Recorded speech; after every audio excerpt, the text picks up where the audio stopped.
IT 관한 이야기 가장 쉽게 전달해드리는 이목의 IT 트렌드를 읽다 일상 IT입니다. 안녕하세요. 일상 IT. 오늘도 힘차게 시작합니다. 오디오 클립을 통해서 듣고 계시는 분들 그리고 유튜브를 통해서 들으시는 분들 반갑습니다. 이렇게 얼굴을 뵙다 보니까 가끔 가다가 오프라인에서 뵙는 분들이 계시는데 그때마다 방송 잘 보고 있다는 얘기 주셨고 정말 감사드립니다. 요즘에 IT에 대한 이야기들 열심히 정리하고 있는데 날씨도 우울하고 장마도 있다 보니까 재밌는 소식을 그래도 열심히 찾아갖고 전해드릴게요. 자, 첫 번째 얘기 해보도록 하죠. 아이오닉 6 그리고 EV9이 부산 국제 모터쇼에서 공개가 됐습니다. 이거 몇 번씩 나왔던 얘기니까 디자인은 뭐 그대로 넘어가도 될 것 같아요. 배터리부터 시작해서 제원이 좀 공개가 된 건데 배터리가 77.4kWh가 장착되었습니다. 이 이야기는 1회 충전을 하게 되면 524km 정도 달릴 수 있다는 얘기가 돼요. 이 524km 정도 달릴 수 있는 배터리들이 보통 우리 3세대 배터리 그렇게 이야기를 하는데 이제 뭐 한 번에 500km 달리는 건 기본이 된 것 같습니다. V2L 기능도 여전히 있죠. V2L 기능 같은 경우에 현대 이 GMP 기반의 모델들은 다 달려 있으니까 이것도 그냥 넘어가도 될 것 같아요. 우선은 아이오닉 6는요 공개가 되자마자 현대 사이트에 영상하고 지금 내부 사진들이 다 걸렸습니다. 잠깐 보시게 되면은 잘 빠졌죠. 잠깐 공개하던 것들이 그냥 실내까지 시원하게 다 공개한 거예요. 이렇게 누워서 볼 수 있는 것들 확실히 앞에 있는 디스플레이하고 전면부가 싹 달라졌습니다. 뒷좌석 넓은 걸 보여주고 있고요.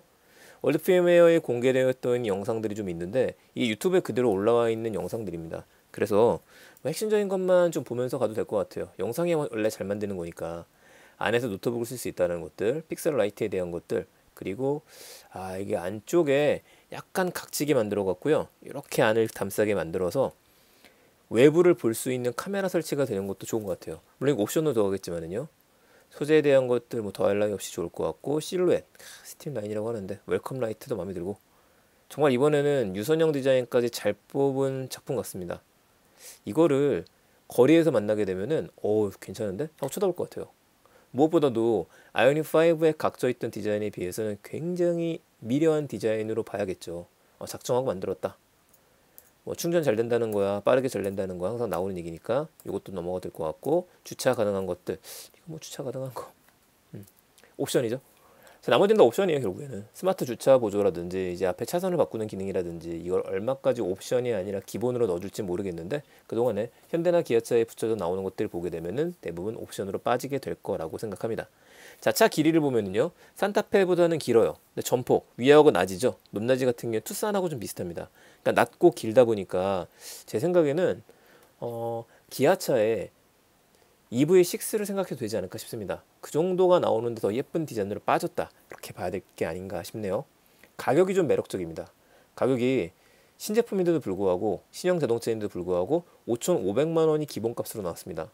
자, 5,500만 원 아무리 옵션이 없다라고 하더라도 이거 국내 보조금이 적용되게 되면은 4천만 원 중반대까지 내려갈 수 있다는 얘기가 되거든요.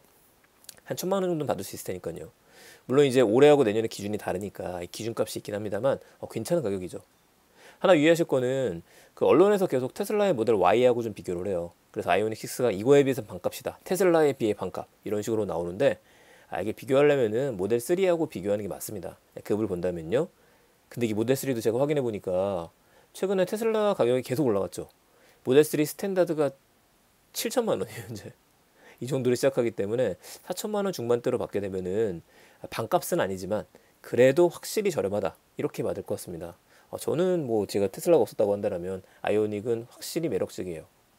자, 6의 양산은 7월에서 9월 정도로 잡혀 있고요. 이때 판매도 시작된다라고 합니다. 판매 목표는 16,000대고요. 이거는 뭐 무난히 달성할 수 있겠죠. 보조금 경쟁도 요즘에 많이 없는 터라서 받으실 분들이 기다렸다가 받으실 분들이 많을 것 같습니다. 그래서 아이오닉 6의 적은 아이오닉 5가 되지 않을까 이 생각도 한번 해보게 됩니다. 자, EV9 같은 경우에는요. EV9은 컨셉카가 공개가 됐어요. 그 실물까지 열어서 시원하게 보였었는데 일단 뭐 공개되어 있는 이미지만 보다 보면은 이거는 딱 봤을 때 두텁죠. 상당히 마음에 듭니다. 큰 차를 원하시는 분들한테는 저는 이건 기다려도 되지 않을까 생각이 듭니다. 각져 있는 디자인이라서 이거 너무 전투적인 거 아니냐라고 볼 수도 있는데 이런 디자인이고 든든하거든요. 약간 골리앗을 보는 듯한 느낌. 그 느낌이 나기도 하고 실물이 공개가 됐었던 거는 파란 색깔이었었는데 뭐 컨셉이니까 여기서 크게 달라지진 않을 겁니다. 문이 이렇게 열릴 일 없으니까 앞뒤 열리는 거 똑같을 것 같고 앞에 있는 램프 같은 것도 들어올 거고요. 디자인 너무 예쁜데. 자, 이게 얼마에 나올지는 전혀 공개가 되어 있지 않아요. 그래도 기아 특성상 비싸게 나오지는 않을 것 같습니다. 그럼 이거는 아마도 큰 대형차, 차박을 좋아하시는 분들, 이런 걸 기다리시는 분들이라고 한다라면은 저는 기아 EV9을 기다리는 것도 괜찮지 않을까 싶습니다. 예쁜 자동차, 내가 좀 승용차를 타고 싶다 이러신 분들한테는 당연한 얘기겠지만 이분들 아이오닉 6가 괜찮고요. 아니라고 한다면 EV9 둘 다 좀 너무 극과 극이죠. 근데 생각해보면은 올해 같은 경우는 반대로 나왔었던 거잖아요. 아이오닉 5 같은 경우에가 약간 좀 CUV 형태로 패밀리카 형태로 나왔었고, 기아 EV6 같은 경우에가 얄쌍하게 우리 또 이제 승용차 형태로 나왔다고 한다면 이번에 다음 세대 모델에서는 두 개가 스위치된 것 같습니다. 근데 참 EV9이라고 하는 이름도 신기하죠.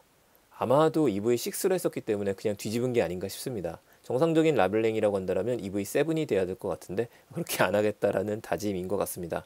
그리고 앞으로 이걸 보게 되면은 아이오닉 5하고 6는 약간 달라진 신모델이 나오더라도 라벨링을 새로 늘릴 것 같진 않아요. 예를 들어 7이다 8이다 그게 나올 것 같진 않고 계속적으로 5하고 6가 나오지 않을까. 그리고 이제 우리 기아 자동차 같은 경우에 EV6가 나왔으니까 6랑 9 이 두 가지로 유지가 될 것 같다라는 생각 해봅니다. 자, 괌에서 카카오티가 호출 가능해졌습니다. 요 소식도 하나 가지고 왔는데 요즘에 해외여행이 다시 시작이 됐죠. 괌을 여행 가시는 분들 정말 많아지기 시작했습니다. 저도 정말 좋았던 곳 중에 하나였는데 생각해보게 되면은 괌에서 택시를 잡는 게 힘들었었던 것 같아요. 잠깐, 괌에서는 택시를 잡는 게 아니라 택시를 빌렸던 걸로 기억나는데 기억하니까 렌탈 했었던 걸로 기억납니다. 괌에서는 자료 정리하고 보니까 괌에서는 택시 타는 게 아니라 차량을 빌렸었죠. 왜냐하면 쇼핑몰도 가고 여기저기 왔다 갔다 해야 되니까. 그래서 제 유튜브 채널을 보시게 되면은 괌으로 검색해 보시게 되면은 괌에서 렌터카 빌리는 방법 그리고 주행할 때 주의할 점에 대해서 제가 올렸던 영상이 있어요. 그게 기억이 났네요. 그렇지 않고 해외에서 운전하는 게 좀 애매하다, 편하게 다니고 싶다 하시는 분들은 택시를 호출하시면 되는데 카카오티가 괌에서 예약 서비스를 오픈을 했습니다. 그렇다고 해서 별도로 어플리케이션 설치하실 필요는 없고 그냥 카카오티를 최신 버전으로 업데이트를 하시면 돼요. 그럼 항목 중에 지금 화면으로 보시는 분들은 화면으로 보실 수 있고 여러분들 카카오티 들어가 보시게 되면은 해외여행이라는 탭이 나옵니다. 자, 여기 들어가서 딱 보게 되면은 해외여행을 가기 전에 해외 예약도 할 수 있는 서비스가 나왔어요. 해외 예약은 1인당 캐리어 기준 2개 기준으로 적재 가능하다는 얘기 나오죠. 카시트 필요하시면은 추가할 수도 있습니다. 공항 이용료가 포함이 되는 경우가 있는데 요거는 당분간 카카오티에서 대신 납부해 준다는 얘기가 나왔어요. 자, 예약은 언제까지 가능하냐? 공항에서 출발할 경우에는 여러분들의 항공편이 있으니까 공항에 도착하는 기준 6시간 이후부터 4주까지 예약이 가능하다고 이야기가 나와요. 그러니까 여러분들 한 달 전에도 이게 예약을 받는다는 얘기로 봐야겠죠. 최소 10분부터 4주까지 또 예약이 가능하다고 합니다. 현지에서 출발할 때에도. 다음날 아침에 딱 일어나서 바로 쇼핑몰에 가고 싶다? 이렇게 된다면 밤에 주무시기 전에 택시를 호출해 놔라. 이렇게 봐야겠네요. 비용 같은 경우에는 크게 비싸진 않을 것으로 보입니다. 좋은 점 중에 하나가 그 해외 나가서 이제 검색하실 때 예전엔 그랬고 요즘 바뀔지도 모르겠지만은 우리 구글 지도 많이 쓰잖아요. 저도 구글 지도 쓰면서 영어로 입력을 해서 가야 되는 경우가 있었었는데 이 카카오티는 그럴 필요 없이 지금 안토니오 윈펫 원펫 국제공항이라는 이름이 나온 것처럼 여기 밑에 도착지에다가 호텔 이름만 적으셔더라도 바로 목적지까지 얼마나 나올리는지 그리고 비용이 얼마나 나오는지 알 수 있게 됩니다. 그 국내에서 요금 같은 경우에는 이게 확정 요금제가 아니잖아요. 예를 들어 25,000원까지 나온다고 하더라도 길이 막히게 되면 추가 요금이 붙어서 마지막 기사님께서 입력을 해주시는데 이 괌에서 사용하는 요금제는 확정 요금제라고 얘기를 하네요. 그러니까 예약할 때 요금을 정확하게 이것만 할당을 하고 이 금액만 여러분들께서 카카오티에 등록한 카드에서 결제된다고 합니다. 추가적인 서비스 이용료가 0원에서 3,000원까지 붙는다는 게 있으니까 이것만 유의하시면 될 것 같습니다. 다시 얘기하지만 괌에서는 택시로 갈 수도 있고 그리고 자기 차량 아니고 렌탈해서 가는 경우도 있다 보니까 이건 선택사항으로 보셔야 될 것 같습니다. 관련돼서도 앞으로 유튜버 분들께서 영상 많이 올려주실 것 같네요. 저는 IT에 대한 내용들 두 가지 소식이었습니다. 국제 모터쇼에서 아이오닉 6 그리고 기아의 EV9이 공개가 됐다는 얘기, 괌에서 카카오티가 호출 가능해졌다는 이야기, 두 가지 내용 기억해 주시고요. 저는 내일 또 더 재밌는 이야기들 가지고 찾아뵙겠습니다. 감사합니다.